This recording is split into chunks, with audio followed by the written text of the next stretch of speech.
Welcome to our living laboratory, where scientists from Epcot and the U.S. Department of Agriculture are exploring innovative ways to produce bountiful harvests now and into the future.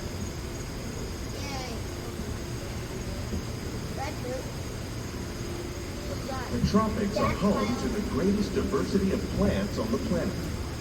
Many of these, like papaya, bananas, cacao, coffee, and rice, are well known around the world.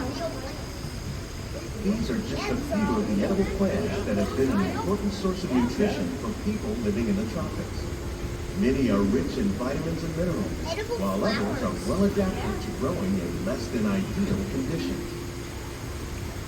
Some, like the water lily, thrive in wet, swampy areas and waterways. All parts of this plant, even the flower petal, are edible. The starchy root of the plant has long been used to make flour for baking.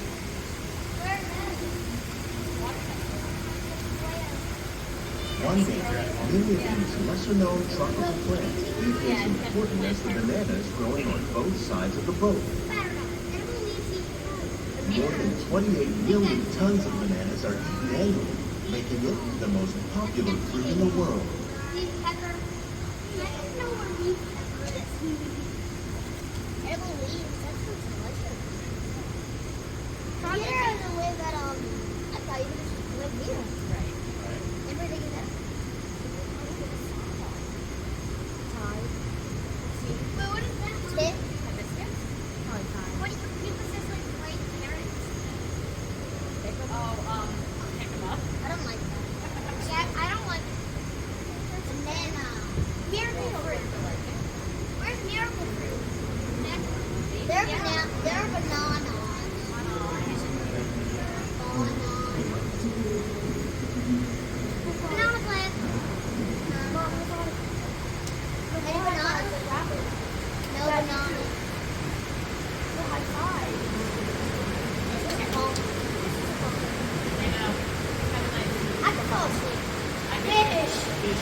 You're safe and free to receive it all flowers.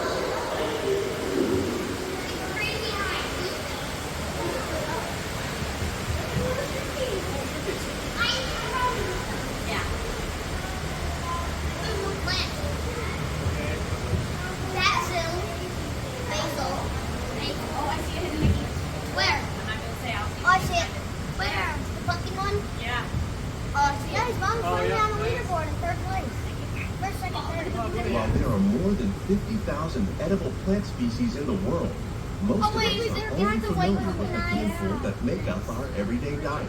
The common grains growing here, maize, sorghum, and millet, plus rice, account for nearly two-thirds of our global food consumption. Learning how to increase yields of these staples is an important goal of research around the world.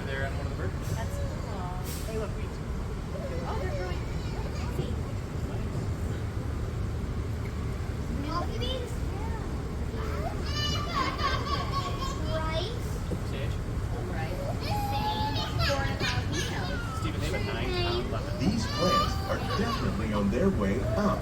Innovative growing techniques like these increase yield, while more efficiently using resources like water, fertilizer, and pesticides. Another innovation at work here is our integrated pest management program. By populating our greenhouses with beneficial insects that prey on harmful pests, like aphids and flies, we are significantly reducing our reliance on conventional pesticides. Yeah, there are. We're growing these crops using our nutrient film system. This technique precisely controls and recycles water I've got and 4, nutrients. you've got 2 With and it, I've we got can produce over 27,000 tons of lettuce a year in this one small area. Oh, you're right. And the red lettuce. The red lettuce. Daddy loves it. That's fine. Keep eating that. Wait, where? Right there, the lettuce, the red lettuce. That's a good one. So now, those are type of third, second, first. There they are. Yep. Oh, they're in the basket. Keep eating last. I don't really want to put it in. Some of our best ideas have been inspired by nature, like these fruit and vegetable trees.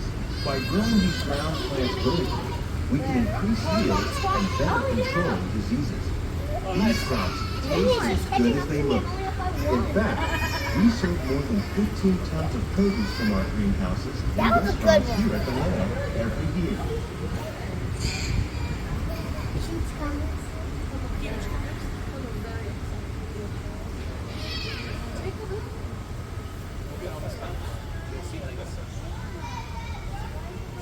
Dripping from the sky. Here for the birds, everything on this side.